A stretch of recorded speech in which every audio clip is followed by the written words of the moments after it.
बिस्मिल्लाहिर्रहमानिर्रहीम, अस्सलाम वालेकुम। मैं हूँ आपकी मेज़बान नाज़रीन। नाज़रीन, बलदियाती इंतख़ाबात के हवाले से बताएं, जो कि सुनने में आ रहा है, हमारे ज़राए से पता चला है कि फिर से बलदियाती इंतख़ाबात जो है आगे बढ़ाने के लिए गौर किया जा रहा है। इस पर जो है सिंध हाई कोर्ट का क्या रद्द-ए-अमल सामने आया, वो कहते हैं बस बहुत हो गया है। कराची और हैदराबाद में इलेक्शन क्यों नहीं कराए जा रहे हैं, और इस पर जो है सिंध जो हाई कोर्ट है उन्होंने इलेक्शन कमीशन पर जो है बरहमी का इजहार भी किया है। कहते हैं जमात इस्लामी और पीटीआई की दरख्वास्तों पर समाअत क्यों नहीं की जा रही है, उस पर समाअत जो है अब होती हुई नजर आ रही है। पुलिस सैलाब जदगान के पास क्या कर रही है, वहाँ पर उनका क्या काम है। चीफ जस्टिस इस्तफसार जो है उन्होंने मतलब वो फौरी उन्होंने रिपोर्ट भी तलब कर ली है। इस पर जो है प्रोग्राम में गुफ्तगू करेंगे। और इसके साथ साथ जो है आपको बताएं कि जो 14 साल बच्चा है जिसके ऊपर तशद्दुद का वाक़या सामने आया है, कल जो है एक नामालूम गाड़ी आके रुकती है और एक बच्चे को जो है अस्पताल में छोड़ दिया जाता है। क्या मामला था, इस पर हमारी नुमाइंदों ने पूरी रिपोर्ट तैयार की और इस पर पूरी गुफ्तगू करेंगे अपने प्रोग्राम में भी।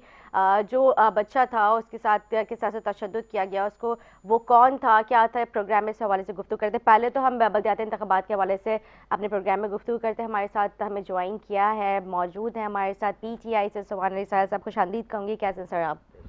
अल्हम्दुलिल्लाह मैं ठीक। सर, ये जो इलेक्शन कमीशन के ऊपर जो सिंध हाई कोर्ट ने बरहमी का इजहार किया है, क्योंकि इलेक्शन काफ़ी टाइम से सुनते हुए हम आ रहे थे कि अब बल्दियाती इलेक्शन हो रहे हैं, अब इलेक्शन हो रहे हैं, लेकिन वो डिले पे डिले हुए जा रहे हैं। तो इस पर आप क्या समझते हैं, जैसे अभी बरहमी का इजहार किया गया है कोर्ट की जानिब से, तो क्या इलेक्शन अब होते हुए आपको नज़र आ रहे हैं? जी देखिए जी, सन गवर्नमेंट जो है वो बल्दियाती इलेक्शन कराने में जो है वो दिलचस्पी नहीं ले रही है। उसकी सबसे बड़ी वजह यह है कि एक तो उन्होंने अपना एडमिनिस्ट्रेटर जो है कराची की सतह पर सिटी के ऊपर उनका अपना सियासी एडमिनिस्ट्रेटर है। इसी तरीके से उन्होंने जो है DMC के अंदर अपने एडमिनिस्ट्रेटर रखे हुए, और फिर माशाल्लाह जो है वज़ीर आला साहब ने हर डिस्ट्रिक्ट से एक मुशीर भी अपना लिया हुआ है बल्दियाती हवालों से। तो यकीनन जो है ऐसी सूरत हाल है कि सन गवर्नमेंट की जो है ना दिलचस्पी नहीं है बल्दियाती इलेक्शन के अंदर। मुसलसल इलेक्शन को मुलतवी कराने की वजह यही है कि वो घबराई हुए इलेक्शन बल्दियाती इलेक्शन में उनको अपनी नाकामी नज़र आ रही है, जिसकी बुनियाद पर जो है ना बग़ैर किसी वजह के अब ये बहाना बनाना कि जी पुलिस जो है वो सैलाब में मसरूफ़ है। 6000 पुलिस जो है इन्होंने इस्लामाबाद पिछले 1 महीने से भेजे हुए हैं, जो बेचारे वहाँ पार्कों में और कुली आसमान के नीचे जो है वो ज़मीनों पर जो है ना लेटे हुए, कोई उनकी बेचारों की जो है ना वहाँ कोई ख्याल नहीं रखा जा रहा है। अच्छा। और घरों से दूर करके उनके इंटरव्यूज़ मुख्तलिफ सोशल मीडिया के ऊपर आ रहे हैं कि जब यहाँ से रवाना किया जा रहा था तो पर एक पुलिस जो है ना 800 रुपये उनको दिया गया था कि इससे आप जो है अपना खर्चा चलाए। अच्छा, मतलब ये चाहे जितना भी टाइम वो वहाँ पे जी जी, अभी तक गुजारा करना है। अभी तक अच्छा। अभी तक मतलब ये चीज़ ऑन रिकॉर्ड है, आपके पास बिल्कुल इसकी एविडेंस है? बिल्कुल सोशल मीडिया के ऊपर उनके अपने इंटरव्यू है, पुलिस की अपनी गुफ्तगू है। सोशल मीडिया के ऊपर तो कोई भरोसा नहीं नहीं, करता। भरोसा देखिए, भरोसा ना किया जाए, लेकिन जब आपके सामने पुलिस खड़ी हो, वर्दी पहन के खड़ी हो और उनकी गाड़ियां खड़ी हुई हो, उनके वो तमाम लवाज़िमात जो उनको डंडे सोटे दिए गए बेचारों को कि वो जो है आज़ादी मार्च आएगा और आपको रोकना है, तो यकीनन जब ये सारी चीज़ें उनके साथ और वो किसी खुली आसमान के नीचे पार्क के अंदर पड़े हुए। सॉरी, आपकी बात इंटरप्ट कर रही हूँ, लेकिन जहाँ तक मेरी नॉलेज है और जब इजराइल से पता चला है, पुलिस तो आपकी सिक्योरिटी के लिए वहाँ पे तैनात की गई थी, ना कि डंडे जो आप आज भी सिक्योरिटी के लिए पुलिस जो है ना हेल्थ वर्कर जो है जिनके ऊपर लाठीचार्ज हुआ है या पिछले 2-3-4 दिनों के अंदर जो सीएम हाउस का रुख कर रहे थे, तहरीक सीएम हाउस कोई मुकद्दस जगह तो नहीं है ना कि सीएम हाउस कोई नहीं जा सकते या गवर्नर हाउस के सामने कोई एहतजाज नहीं कर सकता है।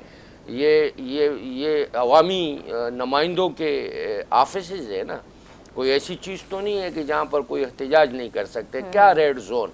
आपके लिए तो कोई रेड जोन नहीं है। और फिर कभी अगर सियासी पार्टी एहतजाज करती है तो उसके लिए रेड जोन के नाम पर जो है उनको रोका जाए, उन पर तशद्दुद किया जाए, और अगर आप उनके मुतालिबात नहीं मानते और आपके नुमाइंदे उन तक प्रेस क्लब तक भी नहीं आ सकते, उनसे मुज़ाकरात नहीं कर सकते, तो आखिर वो जाएंगे कहाँ पर? सर मैं माजरत आपकी बात फिर से काट रही हूँ। सर, आपने भी कहा कि ये जो अवामी नुमाइंदा ऑफिसर्स हैं ये जो है अवाम के लिए कोई मुकद्दस जगह नहीं है। तो जब पीपल्स पार्टी और जो हमारी पूरी पीडीएम जब लॉन्ग मार्च उन्होंने किया था महंगाई के खिलाफ, तो तब जो है वो पुरअमन तरीके से करी थी, तो तब क्यों जो है प्राइम मिनिस्टर हाउस के बाहर नहीं जी, इतनी देखे सिक्योरिटी अलर्ट देखे कर दी गई थी कि उनको भी वो डंडे कोटियां देखिए, दे दी गई थी? सिक्योरिटी की अलग बात होती है। जी यहाँ से शुरू हुआ लॉन्ग मार्च, ठीक है। पीपल पार्टी ने यहाँ से लॉन्ग मार्च जी शुरू किया। जी। पंजाब में हमारी हुकूमत थी, जहाँ उनको तकलीफ आई, परेशानी हुई, वज़ीर आला हसन मुराद अली शाह ने पंजाब के जो है ना वज़ीर आला से रब्ता करके और बाइज़्ज़त तरीके के ज़रिए जो है ना वो वहाँ तक पहुँचे जहाँ उन्होंने अपना जो है लॉन्ग मार्च ख़त्म करना था। मौलाना फजल रहमान साहब आए, मौलाना फजल रहमान साहब आए बाकायदा तौर पर 2-3 मरतबा इस्लामाबाद आए, जहाँ उन्होंने अपना लॉन्ग मार्च का इख्तिताम करना था वहाँ तक उनको तमाम सहूलतें दी गई है। मैं ये कहना चाहूँगा कि अगर किसी का भी एहतजाज हो और वो एहतजाज करना चाहे तो यकीनन जो है उनको इजाज़त होनी चाहिए। और फिर जिस तरह यहाँ पर जो है सियासी पार्टियों के साथ रवैया रखा जाता है, सन गवर्नमेंट ने जो रवैया रखा है, मैं अपनी बात कर रहा हूँ आपको, तीन एहतजाज कराची के अंदर हमने किए, रोका गया, तशद्दुद किया गया, लाठी चार्ज किया गया और गैर आईनी गैर कानूनी जो है ना FIR काटी गई है। तो जहाँ पर ये सूरत हाल हो, यानी एक तरफ आप बल्दियाती इंतखाबात, FIR के ज़द में आप भी आ चुके हैं, मैं आ चुका सोशल हूँ, मीडिया आज पे, मैं आ चुका हूँ, मैं भी आ चुका हूँ इसके अंदर, मैं भी आ चुका हूँ। और जिस तरीके से मुझे जो है ना गिरफ्तार किया गया था, वो ऐसा लग रहा था कि जैसे मेरे घर को या मेरी जगह को जो घेरे में लिया गया था, यानी 8 थानों के पुलिस और 4 DSP, प्राइवेट गाड़ियाँ और वहाँ एरिया के जो है ना सिग्नल बंद करना, नेट को ब्लॉक करना, ऐसा लग रहा था कि किसी बहुत बड़े दहशतगर्द के खिलाफ ऑपरेशन किया जा रहा है। और जिस तरीके से फिर एक ताने, जिस ताने में FIR है उस ताने में मैं नहीं हूँ, मेरे जो है ना चेहरे पे जो है वो कपड़ा डाल के और मुझे ऐसे लेके जा रहे थे और ऐसे घुमा रहे थे इस शहर के अंदर 2-2.5 घंटे तक जो है ना मुझे मोबाइलों में घुमा के जो है ना फिर सुबह मुझे पता चला कि मैं दरख्शाह थाने के अंदर हूँ। FIR मेरे पर एडी थाने के अंदर है। और मैं सुबह जो है मुझे पता चला और मेरी पार्टी को पता चला, पूरी रात मेरी फैमिली को पूरी रात ढूंढते ढूंढते ढूंढते मेरे बच्चे ढूंढते रहे, मुझे सुबह मेरी पार्टी को पता चला कि जी मैं दरख्शाह थाने के अंदर मौजूद, पूरी रात आपने यानी पूरी रात में आप ये समझे कि मैंने जो है ना वो पूरी रात में 2-2.5 घंटे जो है ना लॉकअप में गुजारे होंगे 9 बजे की गिरफ्तारी के बाद। ये बाकी मैं शहर के रोडों में, कच्चे में, पक्के में, इधर उधर गाड़ियां घुमा के लेके जा रही थी। ऐसा लग रहा था कि जैसे या तो मुझे बलोचिस्तान लेके जा रहे या मुझे जो है ना कहीं और लेके जा रहे। जी जी हाँ। तो मैं ये कहना चाह रहा हूँ कि बल्दियाती इंतखाबात बुनियादी हक है इस शहर का, हैदराबाद का, और अगर उसके अंदर जो है ना रुकावटें पैदा की जाएगी और उसको रोका जाएगा तो उसकी एक ही वजह है जो मैंने पहले आपसे कहा कि एक सियासी एडमिनिस्ट्रेटर कराची के ऊपर और एक DMC के अंदर जो एडमिनिस्ट्रेटर बैठे हुए और सेपरा के नाम पर पीपल पार्टी की मुकामी लीडरशिप के साथ मिलकर जो करप्शन हो रही है, जो आपके बल्दियाती फंड को बेदर्दी से जो है लूटा जा रहा है कराची शहर का, आप हाल देख लें।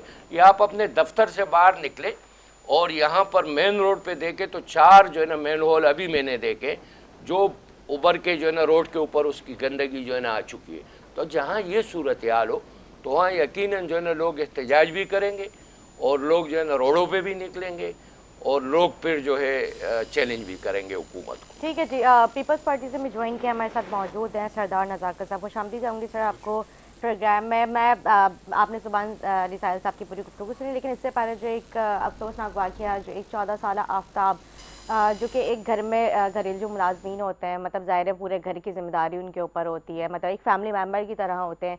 और जो है गुज़िश्ता मतलब शाम जो है एक वाक़या इस तरह का एक रोनमा हुआ जिस पे जो है एक घरेलू मुलाजमीन जिसका आफ्ताब का मैंने जिक्र किया 20,000 के लिए, मतलब उसके ऊपर 20,000 के चोरी का इल्ज़ाम उसके ऊपर लगाया और उसको हैदराबाद के एक निजी अस्पताल में लेकर आया गया और गाड़ी का नंबर वगैरह सब चीज़ें जो है वो मीडिया पे चल ही रहा है। एक खातून अपने बेटे के साथ जो है वो उनको हॉस्पिटल में वो जो मुलाजिम है उसको लेकर आती हैं और उनको हॉस्पिटल में ऐसे ही छोड़ देती हैं बिल्कुल। और अब पता चला है कि हमारी नुमाइंदे से कि शायद अब उसका इंतकाल हो गया। इतना उसके ऊपर तशद्दुद किया है, अपनी बेटे के साथ मिलके उन खातून ने अपने मुलाजिम जो है 14 या 15 साल का उसकी उम्र थी, और आफ्ताब जो है इस तरह के का ये वाक़या सामने पेश आया है। तो मतलब हॉस्पिटल का अमला सब काफ़ी परेशान थे कि ये कौन है जो इस तरह से इसको छोड़ के चला गया। तो 20,000 रुपये की जो चोरी का जो वाक़या, फिर उसके बाद शायद उसका इंतकाल हो गया। तो सिंध गवर्नमेंट उनके लिए क्या जो है मतलब उनके इंसाफ के लिए, क्योंकि ज़ाहिर है मुलाजिम एक घर की फैमिली मेम्बर की तरह होते हैं, वो आपकी केयर कर रहे होते हैं, आपकी फैमिली केयर कर रहे होते हैं। तो मतलब उनके साथ जब इस तरह का सलूक होगा तो फिर ये एक अफसोस की बात है। आप क्या कहेंगे? देखें, बहुत शुक्रिया। सबसे पहली बात है कि मुझे भी ये पता चला, मुझे बहुत अफसोस हुआ इस बात का, और मैं समझता हूँ कि जो लोग जिन्होंने ये इस तरह का वाक़या करने में जो मुलव्विस हैं उनको करार वाक़ई सज़ा मिलनी चाहिए, और एज़ पर लॉ मेरे ख्याल में उनको मिलेगी भी। और इससे ज़्यादा मैं समझता हूँ कि हमारी इंसानियत का जो स्टैंडर्ड है, मयार है, वो इतना गिर चुका है कि हम एक छोटी छोटी चीज़ों के लिए हमारे माशरे के अंदर इस तरह के वाक़यात हो रहे हैं। और मैं उस फैमिली के साथ इज़हार हमदर्दी करता हूँ, और मैं इसके ऊपर पूरी तरह से इंक्वायरी होनी चाहिए, और जो लोग इन्वॉल्व हैं उनको सज़ा भी मिलनी चाहिए। और हमें being a citizen of Pakistan हमें इस चीज़ को एडमिट करना चाहिए कि हमारी सोसाइटी एक इस तरह किस तरफ जा रही है, जो मेरे ख्याल में इंसानियत से भी गिरी हुई चीज़ें हमारे सामने आ रही हैं। बिल्कुल ठीक कह रहे हैं। इस हवाले से अपने नुमाइंदे इमरान मीज़ान से जानते हैं। इमरान, आपके पास क्या तफसीलात हैं जो आफ्ताब जो जिसको गुज़िश्ता रोज़ जो वो एक निजी अस्पताल में बहादराबाद के छोड़ के गए, उनके जो मालकान थे, मतलब वो तशद्दुद का निशाना बनाया, जो हमें खबरें अभी तक सुनने में आ रही हैं। आपके पास क्या तफसीलात हैं, हमसे शेयर कीजिए। जी जी नीता, बिल्कुल बड़ा अफसोसनाक जो है वाकया कराची के इलाके बहादराबाद में जो है पेश आया। 14 साल का मासूम घरेलू मुलाजिम था आफ्ताब, जिसके ऊपर बदतरीन तशद्दुद किया और उसको कत्ल कर दिया गया। निदा, ये 14 साल जो बच्चा है आफ्ताब, ये घर में मुलाजिम था, और इनकी जो जिन्होंने इनको कत्ल किया है, इनके जो मालकिन और वो उनका बेटा जो था, वो इल्जाम लगा रहे थे कि इन्होंने बच्चे ने 20,000 रुपये चोरी की थी। जिसके बाद हमने पूछगछ की और हमने तशद्दुद किया। उन्होंने इतराफ़ भी किया है। डिस्ट्रिक्ट जो पुलिस का जो है टेक्निकल बुनियादों पर टारगेटेड एक्शन भी हुआ। शहीद मिल्लत के बंगले से बच्चे को अस्पताल मुंतकिल करने वाली जो खातून थी, जो उनकी मालकिन थी, वो गिरफ्तार कर ली गई है। पुलिस ने जो है निदा खातून के बेटे फरहान जावेद को भी गिरफ्तार कर लिया है। गिरफ्तार खातून जो है समरीन जावेद और बेटा फरहान जावेद के नामों से हुई है, जो कि इस बच्चे के जो है वो मालिक से बच्चा इनके पास काम करता था। निदा, सिर्फ 20,000 रुपए के लिए जो है बच्चे को इतने बुरी तरीके से तशद्दुद किया गया है। उसके ऊपर जो है बैलेंस से उसके ऊपर वार किया गया, उसके सर पे कुचला गया है।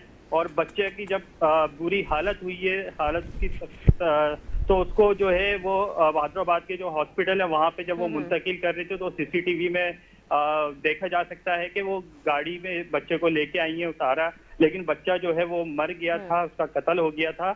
और अभी जो हमारी एसएसपी ईस्ट शराजी साहब से भी बात हुई है, तो उनका यही कहना है कि अभी बच्चे से ज्यादती जो है उसका तयन नहीं हो सका है, और हम जो अभी जो है डीएनए की रिपोर्ट का इंतजार कर रहे हैं। रिपोर्ट आने के बाद ही जो है हतमी तौर पर इसके मुतालिक कुछ कहा जा सकता है। एसएसपी ईस्ट जो है रहीम शराजी साहब ने कहा। जी निदा, ठीक है जी, आप स्क्रीन पर देख सकते हैं कि जो घरेलू मुलाजमीन था आफ्ताब, कितना मासूम सा बच्चा, 14 साल उसकी उम्र ही क्या थी, अभी तक उसने कुछ भी नहीं देखा। अपने माँ बाप की शायद कफालत करने के लिए वो पंजाब से कराची आया और मेहनत मजदूरी कर रहा था, और उसके बाद जिस तरह से उसको तशद्दुद का निशाना बना के उसको कत्ल कर दिया गया। इस तरह के वाक़या बहुत सारे सामने दिखने में आ रहे हैं। वाकई मैं सदाकत साहब की बात को मैं एड्रेस करूँगी कि इस तरह के वाक़यात जो है ये हमारे पाकिस्तान में क्यों हो रहे हैं, इसके ऊपर हमें गौर करना चाहिए। मैं अपने नुमाइंदे इमरान मीज़ान का बहुत शुक्रिया अदा करूँगी, और जिस तरह से पूरी तफसीलात से हमें आगाह किया। और मैं चाहूँगी कि हम एसएसपी ईस्ट अब्दुल रहीम शराजी साहब को भी लाइन पे लो, उनसे भी हम गुफ्तगू करें कि ये वाक़ई की अभी तक इंक्वायरी कहाँ तक पहुँची है। सर, जिस तरह से आपने फुटेज देखी, मासूम सा बच्चा, और जिस तरह से उनके जो मालकान हैं उन्होंने उनको बेलन के साथ उनको मतलब उसका सर कुचला सिर्फ 20,000 के लिए। तो ये इस तरह की जो वाक़यात है बहुत सारे सामने आने की, घरेलू मुलाजमीन के ऊपर तशद्दुद किया जाता है, उनके साथ बुरी तरह से उसका सलूक किया जाता है। तो इनके ऊपर सख्त से सख्त एक्शन लेना चाहिए, मुलाजमीन के लिए भी कोई कानून बनना चाहिए। देखें, अभी मेरी ह्यूमन राइट्स के जो हमारे वज़ीर आला सिंध के मामले खुसूसी हैं सुरिंदर विलासाई साहब, उनसे भी बात हुई है इस हवाले से। मेरे ख्याल में ख़ुद वो इस चीज़ में एक्शन ले रहे हैं कि हमारी कोई ऐसी सब कमेटी बने जो इस चीज़ को ट्रांसपेरेंट तरीके से इंटरोगेट करने में इनकी हेल्प करे। और मैं समझता हूँ कि सिंध पुलिस अगर एक इंसानियत के नाते देखें, एक तो लॉ मेंटेन करना पुलिस का काम है, उससे भी बढ़ के अगर किसी इंसान के ऊपर इस बेदर्दी से इस तरह तशद्दुद किया जा रहा है तो मेरे ख्याल में हम सबको ना कि सिर्फ इसको कंडेम करना चाहिए बल्कि हमें कोशिश करनी चाहिए कि इनको करार वाक़ई सज़ा मिले। और जो लोग गिरफ़्तार हैं उनके ऊपर भी मेरे ख्याल में एक बिल्कुल एक नज़र रखनी चाहिए कि किसी तरह से वो अपने पैसे के बलबूते पे किसी तरह कोर्ट से रिलीफ ना ले सकें। इंशाल्लाह मैं आपकी इन सारे चीज़ों के बाद, इस सारी मालूमात के बाद यहाँ से उठूँगा, क्योंकि मैं भी human rights vigilance committee Sindh का मेंबर भी हूँ और मैं इंशाल्लाह इसको हम टेकअप करेंगे और हम किसी तरह इसके खून को रायगा नहीं जाने देंगे। बिल्कुल, जिस तरह से यकीन दहानी के साथ आपने बात की और मुझे पूरी यकीन है कि जिस तरह से आप एक्टिव नज़र आते हैं और माशाल्लाह लोगों के लिए काम करते रहते हैं, तो मुझे उम्मीद है कि इंशाल्लाह आप मेरे प्रोग्राम के तवज्जो से जिस तरह आपने बात की, इंशाल्लाह ज़रूर इस बच्चे को जो है इंसाफ मिलेगा। प्रोग्राम में गुफ्तगू शामिल करेंगे, एक शॉर्ट ब्रेक लेंगे। ब्रेक के बाद बल्दियाती इंतखाबात के बारे से हमारे साहिल साहब ने जो कहा, फिर मैं चाहूँगी कि अब मतलब सरदार रज़ाक़त साहब से जो है हम बात को कंटिन्यू कीजिए। एक शॉर्ट ब्रेक के बाद हाजिर होंगे, हमारे साथ रहें।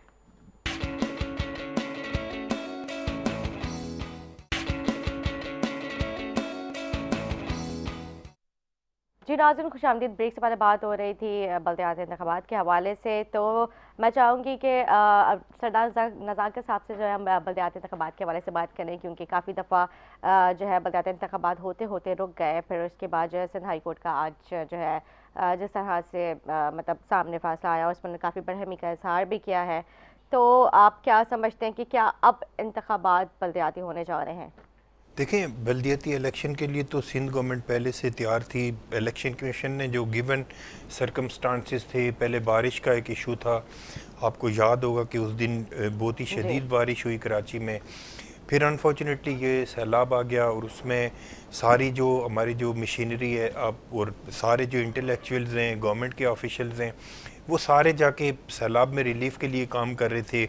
फिर पुलिस हमारी सारी वहाँ पे ज़ाहिर है आपने देखा कि जिस तरह अनफॉर्चुनेटली सिंध के अंदर इंसिडेंट हो रहे थे, इंटरनेशनल जो ऑर्गेनाइजेशन काम कर रही थी उनके साथ काफ़ी सारे मसले मसाइल चल रहे थे। फिर यहाँ से जो लोग जाके रिलीफ में काम करते थे, जो फ्लड रिलीफ के अंदर काम करते थे, उनकी सिक्योरिटी का बहुत बड़ा एक इशू बन रहा था, जिसकी वजह से उन लोगों को तक सारी चीज़ें नहीं पहुँच रही थी, क्योंकि लोग सारे बैक हो रहे थे कि हमें सिक्योरिटी नहीं दी जा रही है, चाहे वो नेशनल है, इंटरनेशनल ऑर्गेनाइजेशन है। इस वजह से सिंध गवर्नमेंट ने ये फैसला किया था कि जो लोग सिंध के अंदर फ्लड में काम कर रहे हैं उनको पूरी तरह से सिंध गवर्नमेंट ना कि सिर्फ सिक्योरिटी प्रोवाइड करेगी बल्कि पूरी तरह से फैसिलिटेट करेगी। और आपने देखा कि पूरे सिंध के अंदर जिस तरह सिंध गवर्नमेंट ने उन लोगों को फैसिलिटेट किया कि जो लोग प्राइवेट तौर पे या इंटरनेशनल ऑर्गेनाइजेशन आके काम कर रही थी, उन सबको सिक्योर किया और बड़े अच्छे तरीके से सारा काम चल रहा था। एक ज़ाहिर है एक गवर्नमेंट का काम होता है एक गिवन सर्कमस्टांसेस सामने रखना। हमारी गवर्नमेंट ने इलेक्शन कमीशन के सामने और ऑनरेबल हाई कोर्ट के सामने जितनी चीज़ें रखी हैं कि ये सर्कमस्टांसेस हैं, इसके बावजूद अगर हाई कोर्ट हुक्म करेगी कि इलेक्शन करवाएं तो सिंध गवर्नमेंट इंशाल्लाह इलेक्शन करवाएंगे। देखें, इलेक्शन होने चाहिए, इसमें हम बीइंग ए पॉलिटिकल वर्कर मैं इस चीज़ पे कन्विंस्ड हूँ कि इलेक्शन होने चाहिए। ग्रास रूट लेवल पे जो इक़्तिदार है वो उसकी डेवोलेशन होनी चाहिए और निचली सतह पे लोगों को इसका रिलीफ मिलना चाहिए। लेकिन ज़ाहिर है इस कीमत पे कि रिलीफ के कामों में कोई फ़र्क पड़े या इस तरह की चीज़ें हों, उसमें डिले हुआ है इलेक्शन। लेकिन मैं उम्मीद करता हूं कि इंशाल्लाह जो हाई कोर्ट का ऑर्डर है और इलेक्शन कमीशन अगर पूरी तरह से तैयार है तो सिंध गवर्नमेंट इस तरह पूरी तरह से तैयार है इलेक्शन करवाने के लिए। मतलब सिंध गवर्नमेंट का रोल इतना होगा। देखिए, मैं एक चीज़ क्लियर कर दूं, सिंध गवर्नमेंट तो ज़ाहिर इंस्ट्रूमेंट के तौर पर काम करेगी।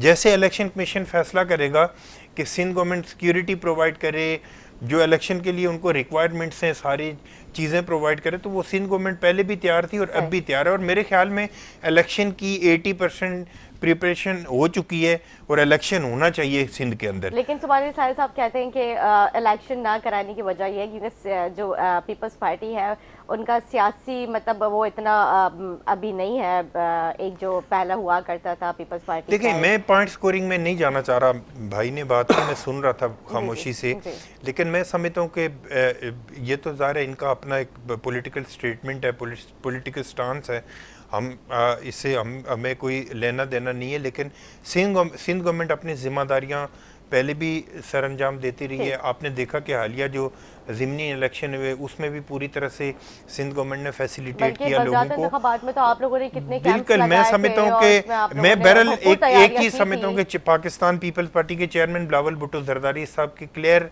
एक मैसेज है गवर्नमेंट के लिए और इदारों के लिए कि सिंध के अंदर जिन डिस्ट्रिक्ट के अंदर इलेक्शन रह रहे हैं, फ्री एंड फेयर इलेक्शन होना चाहिए, ट्रांसपेरेंट इलेक्शन होना चाहिए और पूरी तरह से लोगों को सिक्योर होना चाहिए। देखें, अगर इन हालात के अंदर जब मुल्क के अंदर इतनी अनारकी है, अगर फेडरल गवर्नमेंट ने सिंध गवर्नमेंट से पुलिस मंगवाई है इस्लामाबाद के अंदर, या हमारे फ्लैट में लोग बिजी हैं, तो उसमें अगर कोई खुदा न खास्ता अगर सिंध गवर्नमेंट रिस्क के तौर पे इलेक्शन करवाने के लिए अपनी सर्विसेज प्रोवाइड करती है, तो उसमें अगर कोई इंसिडेंट होता है तो वो सिंध गवर्नमेंट की जिम्मेदारी होती है। सर एक चीज़ यहाँ पे क्लियर करें, क्योंकि सुभान साहिब साहब ने कहा कि 800 रुपये जो है एक पुलिस वाले को देके सिंध गवर्नमेंट ने भेजा है कि तुमने उसमें अपना जो है जब तक तुम लोग वहाँ पर हो और ये तुम लोगों का मतलब खर्च है। देखिए, इसमें मेरे पास मालूमात नहीं है, डंडे कोटियाँ देखिए इसमें मेरे पास, देखिए मेरे पास वहाँ पर जाके तुम लोग फुल तैयारी के साथ जाना है, मतलब जैसे ही कोई ऊपर इसमें मेरे पास मालूमात नहीं है। लेकिन मैं समझता हूँ कि सिंध गवर्नमेंट पाकिस्तान के चारों सूबों में सबसे अच्छी पुलिस है। आपने देखा कि पंजाब पुलिस ने इमरान खान साहब के ऊपर जो फायरिंग हुई है उसमें किस तरह की नेग्लिजेंसी की है। इसमें चीफ मिनिस्टर पंजाब को इस्तीफा देना चाहिए था। अगर किसी में गैरत हो, शर्म हो, तो चीफ मिनिस्टर पंजाब को इस्तीफा देना चाहिए। कि आज पूरी इंटरनेशनल मीडिया प्रेस ने छापा है कि साबिक प्राइम मिनिस्टर पाकिस्तान की FIR रजिस्टर्ड नहीं हो सकी जिस तरह वो चाह रहे थे।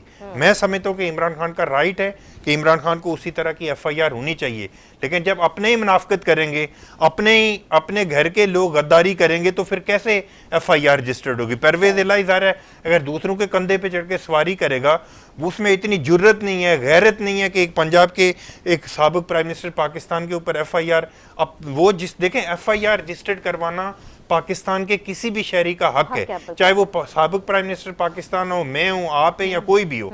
लेकिन मैं समझता हूँ कि एक दिन के लिए भी चीफ मिनिस्टर पंजाब को गवर्नमेंट में नहीं रहना चाहिए था। गैरत और शर्म हो तो इस्तीफा दे के घर चले जाए। कि मेरे कहने के बावजूद अगर पंजाब पुलिस और पंजाब का IG FIR रजिस्टर्ड नहीं करता, तो फिर इस हुकूमत को पंजाब हुकूमत करने का कोई जवाब नहीं रहता। परवेज इलाही का यहाँ पे ये मतलब सवाल तो यहाँ पे ये उठते हैं कि मतलब हुकूमत भी इनकी, वहाँ पे सारे मामलात भी इनकी, सारे इनकी, लेकिन नहीं ना। देखिए, मैं आपको बताऊं, जब परवेज इलाही साहब दूसरे के कंधे पे चढ़ के सवारी करेंगे, इमरान खान का जो so called anti establishment narrative है उसकी मुखालफत करेंगे, निजी महफिलों में मजाक उड़ाएंगे। आपको याद होगा कि परवेज इलाही ने खुद स्टेटमेंट दिया था कि इमरान खान की ये नैपियां चेंज करते रहे। तो फिर ये सारी चीजें देख के मुझे नहीं लग रहा। देखें, पाकिस्तान के अंदर परवेज इलाही साहब ने कहा था ना, ये पूरी दुनिया के सामने स्टेटमेंट था। देखें, अब मैं ये नहीं कह रहा कि इमरान खान या दूसरा या तीसरा पाकिस्तान का तमाशा बना है, कि पाकिस्तान का तमाशा इस वजह से बना है कि एक साबिक प्राइम मिनिस्टर पाकिस्तान के ऊपर हमला होता है और उसकी ट्रांसपेरेंट तरीके से जिस तरह वो चाह रहे हैं उस तरह FIR नहीं होती। उसके बाद पंजाब गवर्नमेंट का रहने का जवाब नहीं बनता। वैसे सही, ठीक है जी, क्या कहेंगे आप साहब? मैं बिल्कुल इस बात से भी इत्तेफाक करूँगा, लेकिन मैं साथ साथ ये कहूँगा कि FIR क्यों नहीं काटी जा रही है।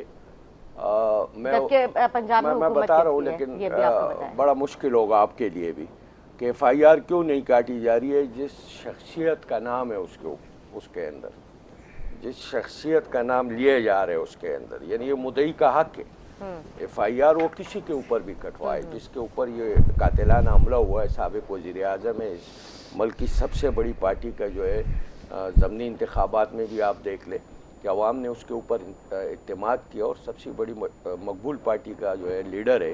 तो यकीनन जो है वहाँ का आईजी हो, वहाँ का डीपीओ हो, वो बाकायदा तौर पर हाथ उठा चुके हैं कि हमारे छोटे छोटे बच्चे हैं। यानी इसका मतलब ये है कि हमारे मुल्क के इदारे इतने मजबूत है, हमारे मुल्क के इदारे इतने मजबूत है और सियासत के अंदर इतने इन्वॉल्व है कि वो किसी भी इदारे को जो है आज़ादाना तौर पर काम नहीं करना है। मतलब एफआईआर ना करने की वजह ये कि जो एफआईआर में जिस शख्सियत का नाम है तो वो शख्सियत कौन है, मैं चाहती हूँ इसको थोड़ा सा हम क्लियर करें ना। मैं अगर शख्सियत को क्लियर करूँ तो आपके चैनल के लिए कोई प्रॉब्लम तो नहीं होगा, मैं शख्सियत क्लियर कर देता हूँ। उस शख्सियत को क्लियर करने पे ही सर ऐसा ना हो ना कि आपके लिए नहीं, मेरे लिए तो प्रॉब्लम हो गई थी, मेरे लिए तो प्रॉब्लम चलती रहेगी। मैं तो सियासी वर्कर हूँ, मैं इस प्रॉब्लम में से गुजरता रहूंगा। मैंने उस शख्सियत का नाम जलसे में लिया, मेरे ऊपर बगावत की एफआईआर काटी गई है। बहुत से जो है ना आजम स्वाति साहब ने उस शख्सियत का नाम लिया, उसकी वीडियोस जो है ना घर की वीडियोस बनाई गई, उसकी बेटी को भेजी गई है। तो ऐसे शख्सियत हम ऐसी शख्सियत का नाम नहीं लेते कि ज़ाहिर है जिसके लिए प्रॉब्लम आपके लिए क्रिएट होगी, क्योंकि मेरा तो मैं तो आपके लिए कह रहा हूं, मेरे लिए कोई इशू नहीं है, मैं आपके चैनल के लिए कह रहा हूं। नहीं सर, चैनल तो जाहिर सी बात है, हम सहाफ़ी और सहाफत जो है आजाद शोबा है, सहाफ़ियों की किसी किस्म की पाबंदियां नहीं है माशाल्लाह। हमें जो है पूरे तरीके से साफत का ये हाल है कि जो साफी बोलता है, जो हकीकत बोलते हैं, अरशद शरीफ हमारे सामने है, जिसकी जो ना परदेश में तशद्दुद करके और कत्ल करके उसकी अभी तक पोस्टमार्टम जो है उनके घर वालों के हवाले नहीं। सर बात ये वो तो फैसल साहब को पहले से पता था सारी चीजों का, उनके साथ उनका कांटेक्ट है, उन्होंने तो ये सारी चीजें पहले से बताई ना। हुकूमत है ना, सही अभी तक उसके घर वालों को जो है वो पोस्टमार्टम नहीं दिया जा रहे, जो चैनलों के ऊपर उसकी तस्वीरें चलाई जा रही है। वफाकी हुकूमत का हक बनता है कि उनका जो है ना वारसों को पोस्टमार्टम तो दिया जाए, जो पाकिस्तान के अंदर हुआ है। तो सहाफियों का जो हाल है इस गवर्नमेंट के अंदर वो मुझे पता है, उसका अंदाजा मुझे है कि वो बोल नहीं सकते। अगर वो बोलेंगे तो उनके ऊपर एफआईआर कटेगी और नामालूम और पूरे पाकिस्तान के मुख्तलिफ शहरों के अंदर, यानी पूरे पाकिस्तान के अंदर एफआईआर कटेगी और मुद्दई ऐसे पैदा होंगे कि चमन से मुद्दई उठेगा वो भी एफआईआर कटवाएगा और कराची से भी जो है ना एफआईआर कटेगी। तो ये इस वक्त जो अपने आप को जमहूरी हुकूमत कहते हैं, जो अवाम के मुंतखब वज़ीर आज़म नहीं है, यानी ये मैं कह सकता हूँ कि कुरानंदाजी में निकला है, सारी पार्टियों ने कुरानंदाजी करके और शहबाज शरीफ को निकाल के वज़ीर आज़म बनाया है। ये अवाम का मुंतखब वज़ीर आज़म नहीं है।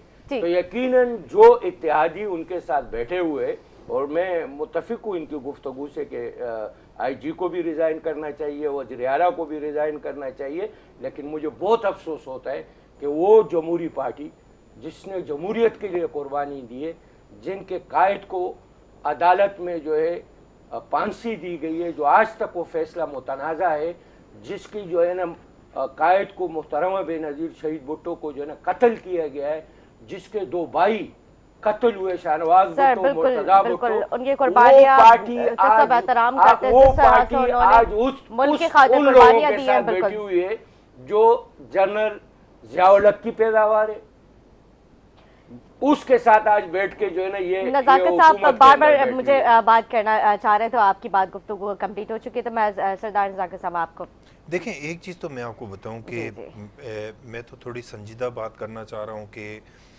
इमरान खान साहब ने CNN को जो इंटरव्यू दिया, पूरी दुनिया में इतनी बड़ी शर्मिंदगी हुई उस इंटरव्यू के बाद इमरान खान की। देखें, शिकागो ट्रिब्यून जैसे अखबार ने एक आर्टिकल छापा है कि इमरान खान किस तरह का आदमी है कि CNN की उस एंकर ने पूछा कि आपके पास प्रूफ क्या है जो आप 3 लोगों के नाम ले रहे हैं, शहबाज शरीफ साहब का नाम ले रहे हैं, राना सनाउल्लाह साहब का, और वो जो फैसल साहब है उनका जो नाम ले रहे हैं, तो आपके पास प्रूफ क्या है? अच्छा, इमरान खान साहब मेरे थे कि मैं कोई ऐसे टटपुंजिए जो ARY न्यूज़ और ये कामरान खान और दूसरे तीसरे इनके सामने बैठा हूँ, या ये जो जिसको ये गुलाम हुसैन और दूसरे तीसरे जो बूट पॉलिश करने वाले समी इब्राहिम और घटिया तरीन आदमी, इनके सामने शायद इमरान खान सोच रहा था कि मैं बैठा हुआ हूँ। उस औरत, उस एंकर ने जो इमरान खान की क्लास ली, आप CNN का इंटरव्यू तो उसने कहा कि आपके पास प्रूफ क्या है, आप प्रूफ क्या है। अच्छा, वो ये सोच रहे थे, इमरान खान ये सोच रहे थे कि मैं ARY के किसी प्रोग्राम में बैठा हूँ। एक मिनट, मैंने आपको इंटरप्ट नहीं किया,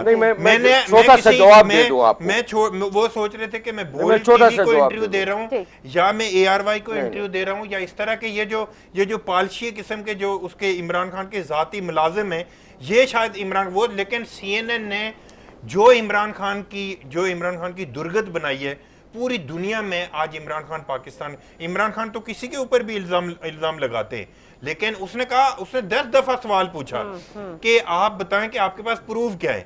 इमरान खान का जवाब क्या था कि जी मुझे 2 महीने पहले पता था, मुझे 3 महीने अच्छा, इंटरनेशनल जो मीडिया होता है, इंटरनेशनल जो मीडिया है, तो वो चीजें बड़ा ट्रांसपेरेंट तरीके से यस और नो में बात करते हैं कि ये चीज आप कर रहे। अच्छा, इमरान खान वेस्ट की बड़ी बात कर रहे हैं ना, अगर वेस्ट में इमरान खान होता तो मेरे ख्याल में इमरान खान को सारी जिंदगी के लिए सियासत करने की इजाजत न होती। जितने झूठ, जितना फ्रॉड और जितने झूठे इल्जामात इमरान खान ने पाकिस्तान के लोगों के ऊपर लगाए, ये वही इमरान खान है। आपको याद होगा कि इनका एक मिनिस्टर कलमा पढ़ के असेंबली में जिसने कहा कि राना सनाउल्लाह को से हेरोइन निकली है, बाद में फवाद चौधरी ने कहा कि वो झूठा केस था। हमने नहीं कहा, फवाद चौधरी ने कहा कि हमें नहीं बनाना चाहिए था, ये झूठा केस था। आसिफ अली जरदारी साहब के ऊपर, मोहतरमा फरियाल तालपुर के ऊपर और हमारे हजारों सैकड़ों कारकुनों के ऊपर झूठे केसेस बनाए गए। ये किसने बनाए? अच्छा, मैं आपको बताऊं ना, एक हमारे मुशाहिदुल्लाह खान साहब थे मुस्लिम लीग नून के, उन्होंने असेंबली में तकरीर की थी। जब मैं इनका रोना धोना सुनता हूँ ना, इमरान खान के और उनके जितने हवारी हैं, उनका रोना धोना सुनता हूँ, तो मुझे वो इस मुशाहिदुल्लाह का वो एड्रेस याद आता है। उसने कहा था कि हम तो बर्दाश्त कर लेंगे, लेकिन आप लोग नहीं बर्दाश्त कर सकोगे, आप लोग एंटी एस्टेब्लिशमेंट पॉलिटिक्स कभी नहीं कर सकते। ये पीपल्स पार्टी की बात कर रहे हैं। पीपल्स पार्टी आज भी कहती है कि तमाम इदारों को अपने दायरे के अंदर रह के काम करना चाहिए, और हम गैर जरूरी तौर पर पाकिस्तान पीपल्स पार्टी के चेयरमैन बिलावल भुट्टो जरदारी से वेस्ट के अंदर पूछा गया कि अगर पाकिस्तान की आर्मी आपके खिलाफ कोई काम करती है, आपको उसको आप किस तरह टैकल करेंगे? तो उन्होंने कहा कि ये मेरी आर्मी है, it's none of your business, ये हमारी आर्मी है, हम इसको टैकल करना जानते हैं। सही बात है। पाकिस्तान पीपल्स पार्टी आज भी कहती है, पाकिस्तान पीपल्स पार्टी कल भी कहती थी कि आर्मी को, हमारी लॉ एनफोर्समेंट एजेंसीज हों, उनकी एक डोमेन है, उनके अंदर काम करना चाहिए। जुडिशरी को अपनी डोमेन के अंदर काम करना चाहिए, सिविल ब्यूरोक्रेसी को अपनी डोमेन काम करना चाहिए, तमाम लोगों को पाकिस्तान के अंदर अपनी अपनी डोमेन में काम करना चाहिए। किसने कहा था कल आप जनरल बाजवा के बूट पॉलिश करें? कौन कर रहा था?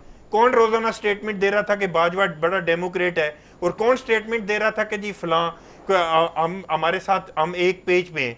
आज अगर आपको इक्तदार से डेमोक्रेटिकली तौर पे उतारा गया, जमहूरी तौर पे आपको इक्तदार से फारिग किया गया, तो आपके ऊपर इतना पागलपन सवार हो चुका है कि पाकिस्तान के अंदर आप किसी इदारे को खातिर में लाते हैं, ना आप किसी को पूछते। अगर आप शहबाज शरीफ को आप प्राइम मिनिस्टर नहीं मानते, तो कल आपको कौन प्राइम मिनिस्टर बनेगा? लेकिन आप इंटरप्ट नहीं करें, मैं आपको इंटरप्ट करूंगा। आप जिस तरह इंटरप्ट कर रहे हैं, मैं भी आपको इंटरप्ट करूंगा। आपने 4 दफा कर दिया, मैं गिन रहा था। मैं बात जब तक कंप्लीट नहीं करूंगा, मैं आपकी इंटरप्ट नहीं, लेकिन अगर इतना टाइम आपको मिलेगा तो फिर मैं यही कहूंगा ना, फिर मैं यही कहूंगा ना कि आपको ज्यादा टाइम दिया जाए। टाइम बहुत है हमारे पास, मैं आपको भरपूर टाइम दूंगी, आपको ज्यादा टाइम दिया जाए। भरपूर टाइम दूंगी आपको। मैं कह रहा हूं कि मुझे बोलना है सर, अभी बात ना हमारा टाइम गेन हो रहा है। नहीं, मैं नहीं कर रहा हूं, मैं आपकी हर एक जुमले का जवाब दूंगा। मैं जिस तरह ये अच्छा, मैंने नहीं किया आपको। मैं एक चीज आपको बताता हूं कि इमरान खान साहब ये सोच रहे हैं कि पाकिस्तान के अंदर मैं इक्तदार में हूं तो सब अच्छा है, मैं इक्तदार में नहीं हूं तो कुछ भी नहीं है। यार कम से कम इस इंसान को ये सोचना चाहिए कि मुल्क का लार्जर इंटरेस्ट भी सोचना चाहिए। आज ये बात करते हैं ना कि जी फलां के बच्चे को प्रोटोकॉल मिल गया, फलां को प्रोटोकॉल मिल गया, हॉलैंड का प्राइम मिनिस्टर साइकिल पे आता था, यही इमरान खान साहब कहते थे ना। आज इमरान खान के जो बच्चे लाहौर में उतरे, 29 गाड़ियों में 29 गाड़ियां उनको प्रोटोकॉल करके घर ले आई हैं, जिसमें जैमर भी लगे हुए थे, जिसमें पुलिस प्रोटोकॉल भी था। किसी में गैरत है कि इस चीज को कंडेम करे? क्या वो शहजादे हैं? क्या वो ऊपर से उतरे हुए हैं? और आज कामरान खान साहब का मैं ट्वीट पढ़ रहा था, कामरान खान को गैरत आनी चाहिए अपने इस ट्वीट के ऊपर, शर्म करनी चाहिए कि कामरान खान इस चीज को डिफेंड कर रहा है कि इमरान खान के बच्चों को प्रोटोकॉल मिलना चाहिए। इनके बच्चों को प्रोटोकॉल मिलना चाहिए। क्या कोई बताना पसंद करेगा कि पाकिस्तान के अंदर यूसुफ रजा गिलानी के बच्चों को इतना प्रोटोकॉल मिलता है? राजा परवेज अशरफ भुट्टो साहब के भी नवासे यहाँ पर है, उनको भी ये प्रोटोकॉल नहीं मिला। देखिए जितना प्रोटोकॉल 27 मेरे पास वीडियो पड़ी हुई है, 29 गाड़ियों का प्रोटोकॉल, 29 गाड़ी का प्रोटोकॉल, मतलब जिन्होंने मुल्क की खातिर कुर्बानियां दे दी, शहीद जुल्फ़िकार भुट्टो, बेनज़ीर भुट्टो, इन लोगों की बेमिसाल कुर्बानियां हैं जिसको ये लोग डिफेंड कर रहे हैं। मुझे बड़ा अफसोस होता है, मुझे बड़ा अफसोस होता है कि इतना झूठ, इतना फ्रॉड और इतना पाकिस्तान के लोगों को मिसगाइड किया जा रहा है कि मैं तो बड़े अच्छे तरीके से बात कर रहा था कि जी डेमोक्रेटिक भाई, इनको इमरान खान को सबसे ज्यादा पाकिस्तान के अंदर मजहब का इस्तेमाल किसने किया? मैंने जितनी नमाजें देखी, इमरान खान एक नमाज सही नहीं पढ़ी। अभी लाहौर में गायबाना नमाज जनाजा हुई, आप वीडियो उठा के देख ले कि इमरान खान ने नमाज जनाजा सही नहीं पढ़ी। पता नहीं है इमरान खान को नमाज पढ़ना नहीं आती, इमरान खान को नमाज पढ़ना नहीं आती। क्या बात कर रहे हैं? वाकिफ नहीं है इस्लाम जी से। सर, सुभान साहब मैं बड़ी तफसील से भाई ने बात की है, आप भी तफसीलन बात करें, आपकी बात से बात करना चाहूंगा। जहाँ ये इदारों की बात कर रहे हैं सर, मैं चाहूंगी कि इदारों को हिट किए बगैर, क्योंकि ज़ाहिर है वो एक हमारे हिट नहीं कर रहा हूं, मैं हिट नहीं कर रहा हूं। खाना ही नहीं, अच्छा मैं हिट ही नहीं कर सियासत ही रहा नहीं है। हूं। अच्छा मैं हिट ही नहीं कर रहा हूं। ठीक है जी। इन बजाना किसने कहा था? हमने कहा था। हाँ सुन ले अभी। हमने मेमो गेट के अंदर क्या चीज थी? मेमो गेट जाने सुन लेना सर, मैं जवाब दे रहा हूँ ना जिस तरह मैं सुन लेना अभी मैंने तो बड़ी तफसील से आपको जिस तरह जवाब मैंने बड़ी तफसील से नहीं मैंने बड़ी तफसील से जवाब देता जा रहा हूँ ना। नहीं मैंने बड़ी मेमो गेट से हमारा कोई वास्ता नहीं, आपका ईंट से ईंट बजाना हमारा, हमने कहा था आपका वास्ता था। आप सुन ले सर, वो कहते हैं ईंट बजाना, हमने कहा था हमें सिर्फ आज जो बात करते हैं सरदार साहब आप सच बर्दाश्त कर रहे हैं। जो सही आपने कहां से कहां तक बात को लेके गए, आप इस्लाम तक लेके आए। मेमो गेट इमरान खान को नहीं पता, मैंने तौबा करो यार, तौबा करो यार। सुभान साहब आप बात को मुकम्मल इमरान खान कीजिए। का वास्ता क्या है इस्लाम के साथ? अल्लाह को मानो, ठीक है जी, अल्लाह को मानो, इस्लाम से क्या वास्ता? नहीं, जितनी नमाजें मैंने देखी, मैं अगर जातियात पर चला गया ना, यूनिवर्सिटी से बेनज़ीर भुट्टो साहिबा की बहुत सी चीजें निकाल के छोड़ो भाई, छोड़ो इस बात को यार। इस्लाम पर नहीं जाया, आप इस्लाम की बात नहीं करें, आप इस्लाम की बात नहीं करें। इंग्लैंड फैसल सालियात से लेकर कहां जा सकते की बात, फैसल सालियात से कहां जा सकते? छोड़ो भाई, सुभान साहब आप अपनी बात को मुझे बात करने जिसकी बात करने दे, बात करने दे, बात करने दे मुझे, अपना शख्स मुझे बात करने दे, वो शख्स अपने मुझे बात करने दे। सर आप लोगों का मौक़िफ़ अवाम तक पहुंचाएगा। मैं चाहूंगी बात करें तो तरीके का आप मौक़िफ़ अवाम तक पहुंचेगा। आप सियासी वर्कर ही नहीं है सर, आप अपनी बात को आप बड़े वर्कर, आपका समझदारी का मुजाहरा कीजिए सर। आप सियासी वर्कर नहीं, इमरान खान से बड़ा पैदागीर है क्या? आप पैदागीर, इमरान खान की बीवी पैदागीर है, झूठी है। अल्लाह उसने मलिक रियाज से हीरे की अंगूठियां मांगी है। सर ये आपकी सियासी गुफ्तगू है। मैं चाहूंगी कि आपसे उस शख्स का किसी का नाम लिया जाए जो कि शहीद हो चुका है, बेनज़ीर साहिबा की बेशुमार कुर्बानियां रही है। सर बात करने देंगे तो मैं बात करूंगा। सर आपको बात करने का मौका दिया गया है सर, आप बात मुकम्मल कीजिए। आप मैं हूँ सियासी वर्कर, आप नहीं है सियासी वर्कर। आप नहीं मैं है। तो पहुंचाती हूँ, मैं चुनाव बेहतर रखा है। ठीक है जी। मैंने अभी तक सियासी अल्फाज का चुनाव बेहतर रखा नहीं किया आपने, मैंने बहुत अच्छा चुनाव रखा आपने आपके इस्लाम पर मैंने जुमले आप इस्तेमाल कर रहे हैं। आप सियासी वर्कर ही नहीं है, आप नज़ाकत साहब आपकी जद्दोजहद ही नहीं है। मेरी बात सुन लीजिए सर, लाइव शो है सर, ये लाइव शो है। आपने पहली दफा देखा है, आप अपने बड़ों सर आप मुझे बताएं कि अगर हम लाइव शो में बैठ के पूरा इस तरह का जो है बहस आवाम को दिखाएंगे, आवाम की मुलाकात आपसे जाएगा सर। आप पूछ ले, आप नहीं जानते नज़ाकत साहब, मैं समझती हूँ कि आप समझदारी का मुजाहरा करेंगे सर। आपके चेयरमैन